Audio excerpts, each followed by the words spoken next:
ओम नारायण नारायण नारायण नारायण। सब मित्रों को राम राम, सबका स्वागत है। दोस्तों, सबसे पहले तो वीडियो को लाइक और शेयर कर दीजिए, और जो नए मित्र वीडियो देख रहे हैं प्लीज़ चैनल को सब्सक्राइब अवश्य करना और बेल आइकन को दबाना बिल्कुल भी मत भूलना। दोस्तों, इस गुरुवार को यानी 21 सितंबर को नेटफ्लिक्स पर जाने जान ये एक मिस्ट्री थ्रिलर फिल्म रिलीज़ हुई है बॉलीवुड की। करीना कपूर, जयदीप अहलावत, विजय वर्मा आदि इसमें मुख्य भूमिका में है। जापानीज नॉवेल 2005 की the devotion of suspect x, इस पर यह फिल्म आधारित है ऐसा बताया जा रहा है। अब इसके रिलीज़ होने के बाद में कुछ मित्रों ने कमेंट किए थे हमारे कुछ वीडियोस के नीचे कि भाई कुछ यूट्यूबर्स क्रिटिक्स इसको दृश्यम से कंपेयर कर रहे हैं। तो भाई मुझे भी आश्चर्य हुआ कि भाई दृश्यम तो इतनी सक्सेसफुल फिल्म है, अब नेटफ्लिक्स फिर से उसी में क्यों अपना पैसा डाल रहा है, जो चीज़ ऑलरेडी इतनी अच्छी बनी हुई है। तो मुझे भी आश्चर्य हुआ। फिर मैंने थोड़ा सर्च भी किया तो पता चला कि हाँ यार, कई लोगों ने इसको दृश्यम से कंपेयर किया है।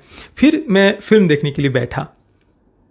शुरू हुई, 10 मिनट हुए, 20 मिनट हुए, आधा घंटा हुआ, फिल्म खत्म समाप्त भी होने को आ गई। फिर भी मैं ढूंढ ही रहा था कि भाई ये कहाँ से, किस एंगल से इनको दृश्यम की तरह लग रही थी। मतलब ठीक है, कोई हत्या हो गई है किसी आपके परिवार के किसी के द्वारा या पड़ोसी के किसी के द्वारा, और फिर उसको आप कवर अप करने में, उसको मतलब उस हत्या को दबाने में या उसको छुपाने में मदद कर रहा है कोई व्यक्ति उसको। भाई इस थीम पर तो भाई लाइन लग जाएगी। फिर इस पर तो कितना सारा कंटेंट बना हुआ है। मुझे कम से कम कोई सिमिलरिटी दृश्यम से इसमें तो भाई कम से कम नहीं लगी।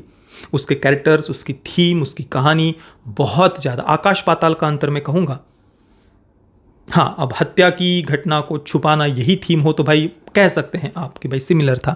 पर जाने जान एक तो 2 घंटे और 20 मिनट की फिल्म है, और वो भी मैंने बड़ी ही मुश्किल से मैंने वो 2 घंटे और 20 मिनट कंप्लीट की, क्योंकि इसके जो कैरेक्टर्स है वो इतने ज़्यादा अनलाइकेबल है। वो तो नेटफ्लिक्स का जितना भी कंटेंट है, पता नहीं उसमें उनको महारत हासिल है कि ऐसे ऐसे कैरेक्टर्स वो लिखते हैं या ऐसे प्रोजेक्ट्स में वो फंड करते हैं ना, ऐसे फिल्म मेकर्स पर वो पैसा लगाते हैं जो दुनिया के सबसे अनलाइकेबल, जिनसे हम अंदर से ऐसा हेट करें हम उन कैरेक्टर्स को, ऐसे कैरेक्टर्स लिखने में या दिखाने में या ऐसे प्रोजेक्ट्स को फंड करने में नेटफ्लिक्स को महारत हासिल है।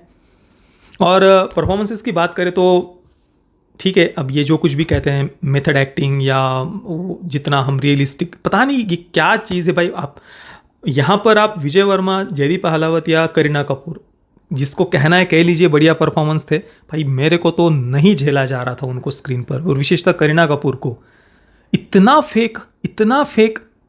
ठीक है, वो पूरा आपने रोतड़ू चेहरा बना लिया, पूरा ऐसा डिप्रेस दिख गए, बात पर आपने ऐसा एकदम जितना आप अपना चेहरे को ऐसा बिगाड़ कर दिखा सकते हो, जो भी आप रोतड़ू चेहरा बना सकते हो, ठीक है वो कर लिया। और उसको किसी को बढ़िया परफॉर्मेंस कहने तो कह सकता है भाई, कोई दिक्कत की नहीं है।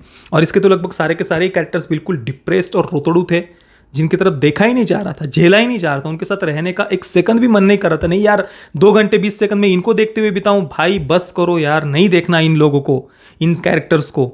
और सब कुछ बिल्कुल फेक लग रहा था, विश्वास ही नहीं हो रहा था किसी भी बात पर, जबरदस्ती का ही सब कुछ लग रहा था। अब दृश्यम के साथ कंपेयर किया ही है तो भाई दृश्यम में आप देख लीजिए, विजय साळगावकर, उनकी पत्नी, 2 बेटियां, इतने लवेबल कैरेक्टर्स, और वो जो परेशान भी होते हैं जब उनके जीवन में भय, शोक, चिंता, हत्या होने के बाद में पुलिस ऑफिसर इन्वेस्टिगेट कर रहा है और वो कितने परेशान है, वहाँ पर वो बेटी की जो एक्सप्रेशंस है, चाहे छोटी बेटी हो बड़ी बेटी हो, उसका वो डरना, वो कितना रियल लगता है। वो सारी सिचुएशंस कितनी रियल लगती है, कितना बढ़िया तरीके से उनको प्रस्तुत किया है। हम उन पर तुरंत विश्वास कर पाते कि हाँ यार, मैं भी इस सिचुएशन में होता तो मेरे भी ऐसे ही हालात होते। पर यहाँ पर जो बेटी का कैरेक्टर अगर करीना कपूर के पात्र की हम देखें, वो जिस प्रकार से अलग अलग सिचुएशंस पर ज़्यादा तो नहीं दिखाया उस कैरेक्टर को, पर जो कुछ भी थोड़ा बहुत 3-4 सीन में वो रिएक्ट करती है, वो नहीं था विश्वास करने लायक। मैं परफॉर्मेंस तो अलग रख दीजिए, पर जिस प्रकार से उन कैरेक्टर्स को लिखा है या जो कुछ भी डायरेक्टर ने उनसे करवाया है, बुलवाया है, वो उस सिचुएशन के अनुसार सही भी नहीं लग रहा था, और बिल्कुल वियर्ड से ही एक्सप्रेशंस लग रहे थे उन सब के। करीना कपूर का कैरेक्टर एक सीन में अपनी बेटी पर ऐसे जोर से चिल्लाता है, अंदर जाओ, तो वो भी बहुत ज़्यादा फेक लग रहा था। हर चीज़ ना, बिल्कुल भी समय बिताने का मन मेरा तो नहीं कर रहा था इन कैरेक्टर्स के साथ में। और जयदीप अहलावत का जो कैरेक्टर है वो क्या है, वो आप सोचते रह जाएंगे पूरी फिल्म में।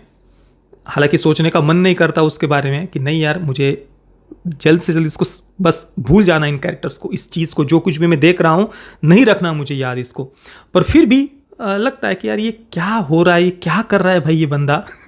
मतलब वो मेंटली डिस्टर्ब्ड है, मानसिक रूप से वो कुछ अस्थिर है या बहुत जीनियस है, कुछ वो हम सोचते रहते हैं उसके बारे में, वो भी मन मार कर सोचते रहते हैं।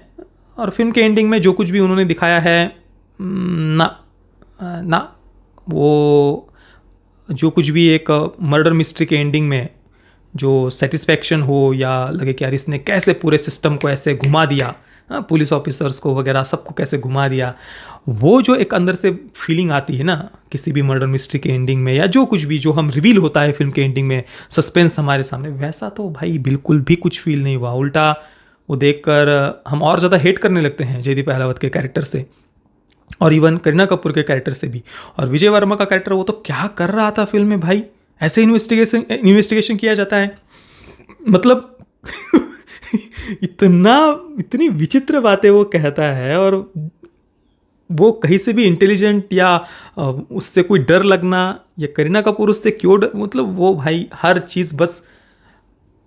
चीज़ ट्रैक से उतरी हुई थी, कुछ भी पटरी पर नहीं था इस फिल्म में। मैं जाने जान को दूंगा ना 1/10 स्टार। पता नहीं ये 1 स्टार भी मैं बस ठीक है, काफ़ी मेहनत की है एक्टर्स ने बस इस कारण से, बाकी तो भाई कुछ भी नहीं था इसमें ऐसा।